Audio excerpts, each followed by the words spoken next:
JBNN keep you informed. I'm Michelle Jones. Hi guys. Before we go into the news, please remember to like, subscribe, leave a comment, and share the news with someone today. Now on to the news. Dr. Kevin Blake appointed Police Commissioner. Deputy Commissioner Dr. Kevin Blake has been appointed as the next head of the Jamaica Constabulary Force. Dr. Blake currently heads the Development and Logistics Portfolio in the JCF. The announcement was made by Minister of National Security, Dr. Horace Chang, during a post-cabinet media briefing on Wednesday. Dr. Chang revealed that Blake will assume his new role on March 19, succeeding the current commissioner, Major General Anthony Anderson, whose tenure concludes on March 18. This morning, I received a copy of a letter appointing Dr. Kevin Blake as the new police commissioner, effective March 19, 2024. Means the current commissioner's terms of contract ends on Monday the 18th. Dr. Blake is one of the deputy commissioners, and all four deputy commissioners were interviewed and looked at, because we think we have reached a level in the force where the promotional process is such that the individuals who rise to the top all have the capacity to go forward. And we had four deputies who I think were excellent police officers. They were interviewed, and the Service Commission identified Dr. Kevin Blake, who is among the younger deputy commissioners, as the best prospect to lead the force at this point in time. I said all four men that we have confidence in, but we gave the Service Commission the opportunity to interview, examine their CVs, their background, the required due diligence and intelligence reports to see who it was there. Government operates on a strict no objection basis. Yesterday agreed you would not want to appoint a commissioner who the government had no confidence in. We had no problem with the four deputies, and therefore it was up to the Services Commission to review their career, review their CVs, as I said before, and make a recommendation. And we have no problem in accepting Dr. Kevin Blake as the next Commissioner of Police. 40-year-old woman charged for allegedly stealing baby from KPH premises. 40-year-old Shoshana Greenfield of Oxford Street, Kingston, has been charged with child stealing in relation to the abduction of 11-day-old Kimoya Robe from the compound of the Kingston Public Hospital on Monday. The Denham Town Police say about 10:05 a.m., Greenfield approached the wheelchair-bound mother of the child and offered to assist her with the baby. The mother then handed her the baby. However, while talking, Greenfield left, claiming she would return momentarily. The mother attempted to stop her, but Greenfield left with the baby and did not return. A report was made and the compound was checked. However, there were no signs of the infant or Greenfield.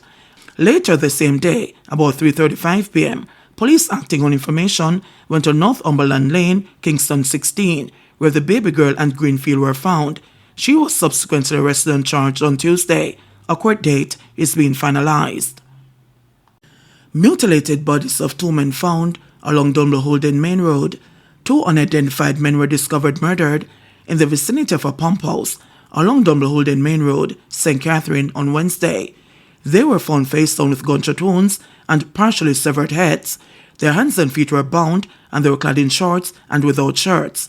The Major Investigations Division MID was alerted after a resident stumbled upon the gruesome scene around 7:30 a.m. in the vicinity of the National Irrigation Pump House. The victims appeared to be in their late 20s or early 30s, of dark complexion and about 5 feet 8 inches tall. One was clad in blue denim multicolored shorts and a grey boxer shorts with no shirt, while the other was in a black denim shorts, orange and red boxer shorts, and a pair of black Reebok sneakers with no shirt. MID has launched an investigation into the murders. Two arrested at Kingston Airport after $70,000 found concealed in hair products. The police are reporting that two Jamaicans, a man and a woman, were arrested at the Norman Manley International Airport in Kingston on Tuesday in relation to the seizure of over $70,000 concealed in jars with hair products. They are being held on reasonable suspicion for breaches of the Proceeds of Crime Act. Their names are being withheld pending further investigations. The police report that about 5:20 p.m., the two Jamaicans arrived at the airport on a flight from the Turks and Caicos Islands. During security screening, anomalies were discovered in their luggage, according to the police. They say a search led to the discovery of $39,828 and $30,460 concealed in jars with air products. Both were subsequently arrested. St. James man charged with breaches of the Firearms Act. A 40-year-old man from St. James has been charged with possession of a prohibited weapon and unauthorized possession of ammunition after a pistol was allegedly found in his possession on Monday. Is Anthony Gordon, a fisherman of Earlot District in the parish.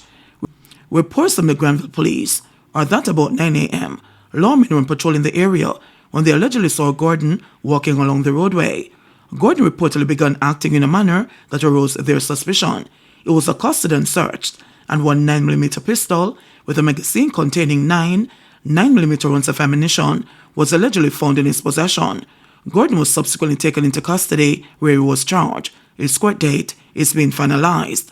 Meanwhile, 2 men were taken into custody after a Glock 45 pistol was seized by a team of police officers assigned to the St. James Police Division during an operation in Bogue in the parish on Tuesday. Reports from the Granville Police of that about 6 a.m., a team of officers conducted a search at a premises occupied by the 2 men. During the search, the gun was allegedly found in the house and the occupants taken into custody. Their identities are being withheld pending further investigations. Hoover Board allegedly given as part payment for Campbell Collimore's murder. Barbados-born businessman Omar Bess Collymore reportedly gave the alleged contract killer a Hoover Board as part payment for the murder of his wife. The revelation was made yesterday by the investigator during his evidence-in-chief in the Home Circuit Court, where the 41-year-old is being tried for murder along with 3 of his alleged accomplices. The detective sergeant testified that the defendant, Michael Adams, told him that Collymore gave him the Hoover Board as part of the payment for the murder and took a team of police to the house where the electric scooter was recovered. The Hoover Board has been tendered into evidence.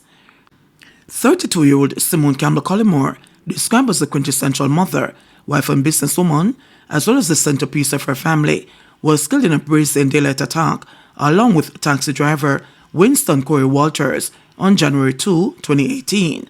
They were killed when men drove up on motorcycles and sprayed them with bullets as they waited to be let inside Campbell Collymore Forest Ridge apartment complex in Redale, St. Andrew. Collymore, a United States citizen, is accused of orchestrating his wife's murder along with his co-defendants Adams, Dwayne Pink, and Shaquille Edwards.